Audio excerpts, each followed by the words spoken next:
We in this video are going to be going over the following concepts, right? I want traders to understand how to form a supply zone,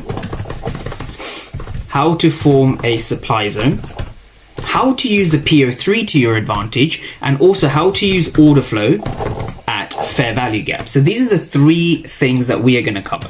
So we're going to be going over a sell trade I took on Wednesday, the 9th of July in the AM New York session. So this is the 15-minute time frame on ES or the S&P 500. So how am I marking out this chart? So I always start off with basic market structure. So what we had is we had a structural low and we had a structural high. So this was the dealing range going into Wednesday. So I'm just going to replay price and I'm just going to go to Wednesday. So this was Wednesday. So what we can see straight away is that we have, of course, our 50% area. Anything above the 50% area is a premium, right? So we're in the premium, and it's very simple how this trade was panned out. We have a 15-minute fair value gap, right? So this is my POI. It's very simple how I form this, right? So this is my POI, and I'm just going to label this in gray. So this is my key level, my POI, my point of interest. It is an area on the charts that I want to trade from. And so why did I pick this area? Well, there's a couple of reasons, right? So we had a minor breaker structure down here.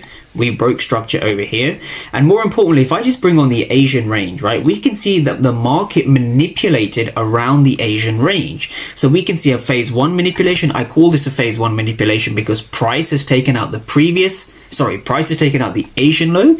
And then of course here, price has taken out the Asian high. So what we're seeing is we're seeing a double phase manipulation. Price has taken out the Asian low, then the Asian high. So this is my point of interest. And it's really that simple, right? We have a breaker structure, we have a liquidity sweep, and we have a fair value gap. So I'm just going to mark this out. So what makes a point of interest, right? What makes a point of interest? We need a fair value gap. We need to be ideally in the premium for a bearish fair value gap. And we need to have some kind of a liquidity sweep, right? So this is the formula, right? This is the recipe that I'm using. I want to see a fair value gap, I want to see a premium, and I want to see a liquidity sweep, right? Not necessarily in this order, but this is what I'm looking for. So when price does come into this POI, it's very interesting when we understand what was going on in price. So this was now Wednesday the 9th. This POI was formed on Monday.